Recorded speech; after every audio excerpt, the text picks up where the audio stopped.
Hi there, my name is Diane, and I've been sewing for 65 years.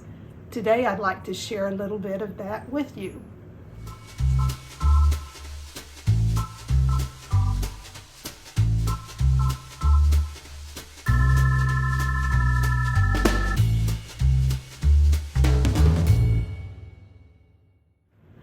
Hand sewing is the art of joining cloth with a needle and thread. Its origins are thought to have been during the Paleolithic age. During the transition to agriculturally supported living, humans began to make advancements to their tools. Needles were made from bone and horn, and the sinew was made for the thread. During the 14th century, metal needles were invented, with an eye added in the 15th century. After that was a transition to iron and has remained that way since. Hand sewing serves a purpose for creating clothing and other practical uses. Since its origin, it has likely played a part in every culture. Today I'm going to show you some practical purposes for sewing. Let's get started.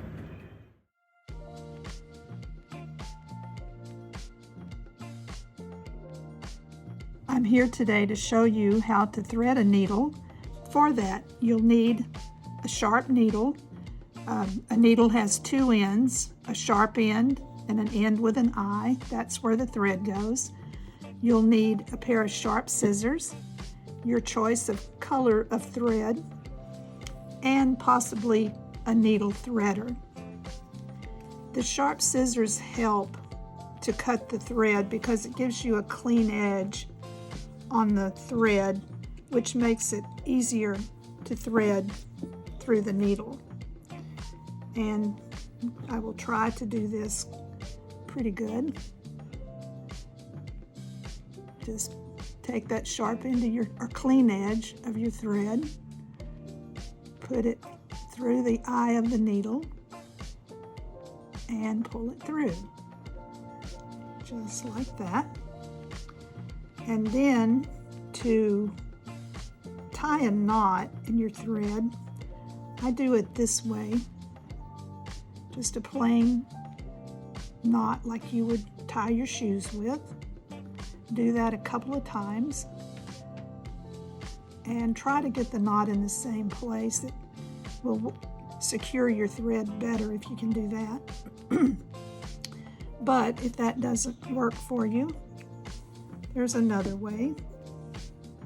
By wrapping the thread around the pointy edge of the needle or the end and then pulling it off the needle toward the end like this,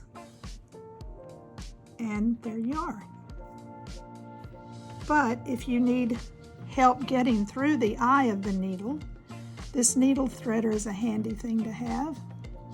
It will go through the eye of the needle like that, and you will put the sharp end of that thread, clean edge you made with your scissors, through the wire on the needle threader, and then pull it through just like that.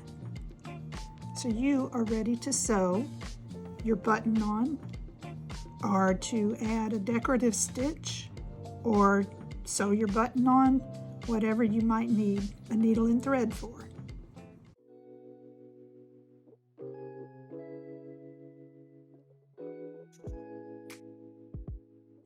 Today is Learn to Sew a Button On Day. You never know when you're going to lose that button off your favorite shirt and need to know how to repair it. So we'll pretend that your shirt is this piece of beautiful red fabric. We've threaded our needle, knotted it, and I'm going to use a thimble today because I don't like needle sticks in my finger, and it makes it easier to push the needle through the fabric and the button. So we have our equipment. Let's pick out this pretty button. Assume it's off your favorite shirt, and you lay your button on top of your shirt. You've got a knot in your thread, and you're going to bring your needle up from the bottom, just like that. Got a nice knot in there to secure it.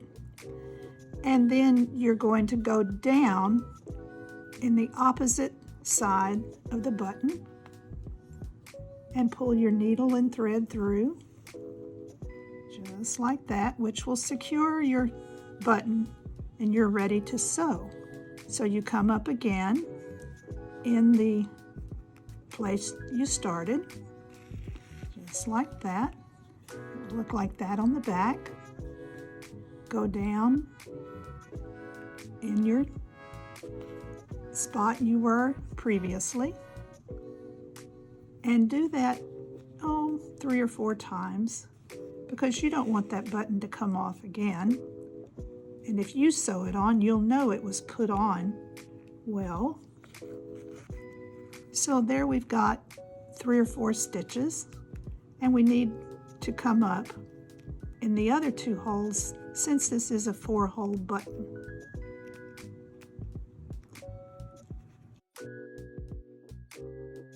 There we go. Okay, I came up. It's looking like that on the back. And I'm going to go down on the opposite side, just like that. And I'm going to do that a few times on this set of holes as well, like that.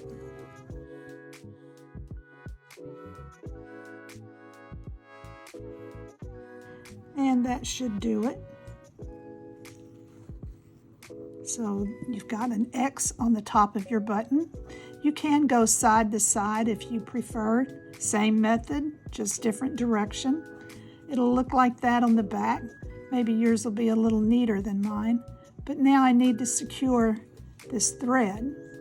So I've gone under one of the cross threads, and I'm just going to pull a knot there and do that a time or two, like that.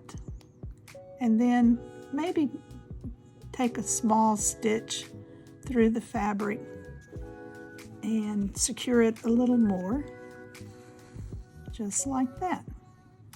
And there you have your button, and your shirt is now wearable again.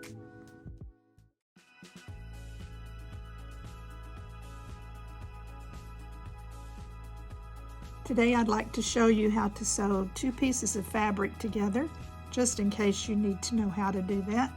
I have a threaded needle. There's a good knot in the end to secure my thread.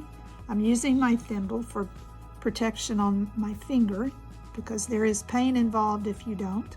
But to get your stitching started, push the needle down from the top all the way through to the back and come back up a short distance from the bottom and just keep going. And when you're comfortable with a few stitches, pull it tight but not drawn up like that, just nice and relaxed. Go all the way across, 1 stitch at a time, maybe multiple stitches, as many as you're comfortable putting on your needle. These stitches are a little bit large, so the smaller you can make them, the better they will look, and they will keep your fabric sewn together longer. Let me see if I can make some tiny ones. These are a little bit shorter. But when you first start out, yours will probably be a little bit long, but that's okay. It will hold together. And just push your needle through with your thimble. There you have it. And then I'm going to tie off at the end. I'm going to take a couple of back stitches just to keep that thread in place because we don't want it to come unsewn. That could be disastrous. And there you have it. And then snip it close and you'll end up with your fabric sewn together. Thank you for watching today. If you would like to learn more about hand sewing, its cultural significance, history, or how to get into it, follow the Crafts for Cultural Reconnection on YouTube and Facebook, or click on the link below. Thank you. Goodbye.